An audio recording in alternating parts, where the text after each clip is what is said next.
500 paper यहाँ से college से कलेक्ट कर रखे हैं विद प्रूफ। मैम क्या मामला है पूरा? मामला बेटा 2017 में कॉलेज में इंटरव्यू हुए थे नॉन एलिजिबल को हटाने के लिए और एलिजिबल कैंडिडेट को लगाने के लिए, क्योंकि बहुत सारे एलिजिबल कैंडिडेट कॉलेज में अप्रोच कर रहे थे कि हम एलिजिबल हैं, हमें लगाया जाए, नॉन एलिजिबल हैं, इनको हटाया जाए। हायर एजुकेशन ने एक पॉलिसी बनाई। सर पॉलिसी किस डेट की थी? 20/7 20/7 या 20/9?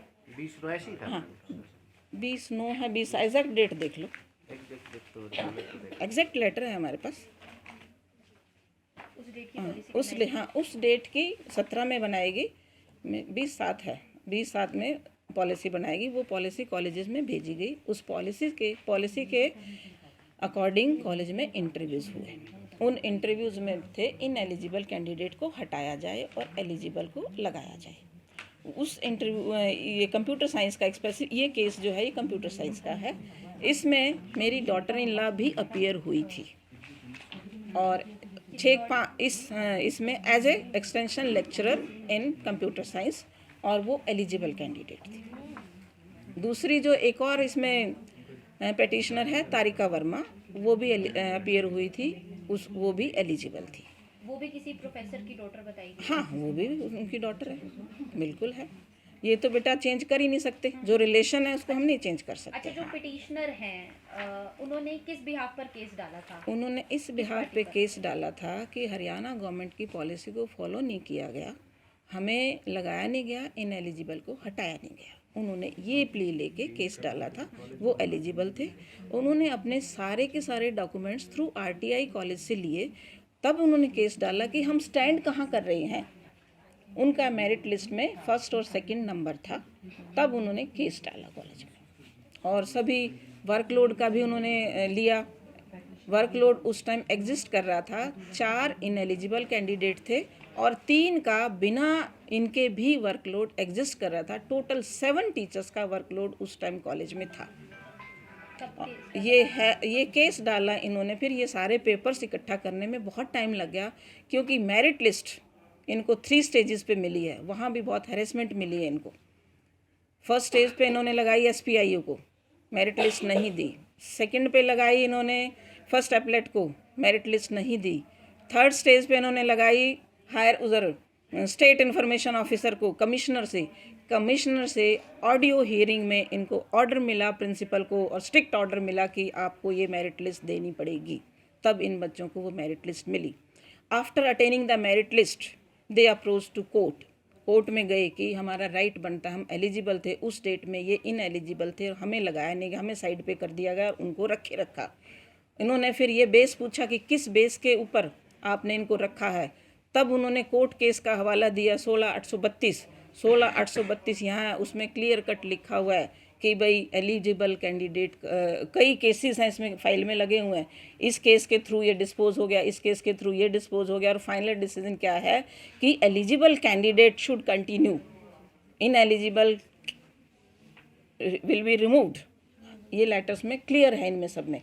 तो इस पॉलिसी के तहत इन्होंने ये केस डाला था इनको, और जो कोर्ट के डिसीजंस हैं वो सारे लगे हुए हैं। तो इस कोर्ट के डिसीजन के बेसिस पर अब जो प्रिंसिपल आते गए वो अपने जवाब देते गए।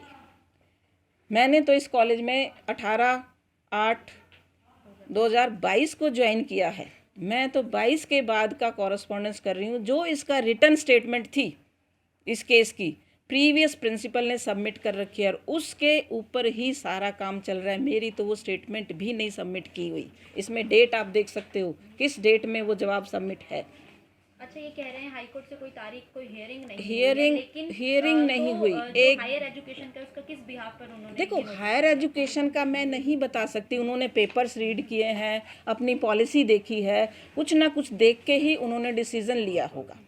पॉलिसीज़ उनकी आती रहती हैं, उसके बाद भी पॉलिसी आई, एक पॉलिसी और आई सर 4/3/20 की पॉलिसी आई। उस पॉलिसी में भी ये एलिजिबल नहीं बन रहे according to director higher education. ये भी मेरी स्टेटमेंट नहीं है, उनके अकॉर्डिंग भी ये उस टाइम भी एलिजिबल नहीं। अगर कोई कैंडिडेट 4/3/20 में भी पॉलिसी में नहीं फॉल कर रहा है उसको हटाया जाए, ये लेटर भी, ये डिसीजन भी इस फाइल में सारे लगे हुए हैं। तो इस हाँ ये सारे लगे हुए हैं इसके बीच में। तो इन सारे फैक्ट्स को कंसीडर करके डायरेक्टर हायर एजुकेशन ने अपनी कॉरस्पॉन्डेंस शुरू की है, क्योंकि वो भी अपनी स्किन सेव करना चाहते हैं। क्योंकि ये जो मामला हुआ है ये दोनों साइड से इग्नोरेंस से हुआ है, चेयर से भी हुआ है और वहाँ से भी हुआ है। क्योंकि अगर वो स्ट्रिक्ट ऑर्डर करते तो उसी टाइम ये मामला सुलट जाता।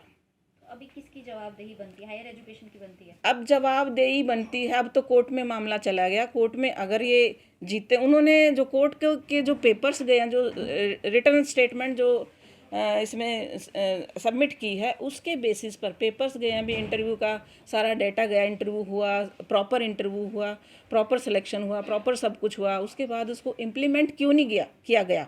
Only implement. वो लेटर्स बार बार आए हैं, मेरे ऊपर भी इस चीज़ का आया है कि आप ये जवाब दो क्यों नहीं इम्प्लीमेंट हुआ। तो मेरा तो एक ही जवाब था कि मैं इम्प्लीमेंट करने वाली उस टाइम नहीं थी। ये चीज़ें मेरे ऊपर भी आई हैं, जो प्रीवियस पे आनी थी वो मेरे पे आई है। तो अब 2017 से लेकर 2023 जनवरी तक कितने हरियाणा एजुकेशन बोर्ड की तरफ से आपके पास नोटिस आए थे कि इनको नॉन एलिजिबल कैंडिडेट्स को रिमूव कर दो? इनका तो केस के मैटर में आ रहे थे, जो केस डला हुआ था। और सीधा अब कल शाम को आया हाँ हाँ, नहीं उसके बीच में बहुत सारे आए। ये आया कि आप इनके वो भेजो। सर देखो कितने तरह के लेटर आए हुए एक बार। कौन सा? एक तो शोकाज नोटिस का आया था, उससे पहले भी आया था जवाब भेजो, और एक ये आया था। हाँ जी, ये अलग अलग ये जो हमारी हियरिंग हुई थी, आप और मैं गए थे, लेटर आया था इन पर्सन आप आइए और एक्सप्लेन करके जाइए मैटर क्या है। वो इन पर्सन मैं और सर गए, हम एक्सप्लेन करके आए कि ये मैटर है सर। High court? नहीं हाई कोर्ट नहीं, हायर एजुकेशन, वहाँ ये सारा दिखाया।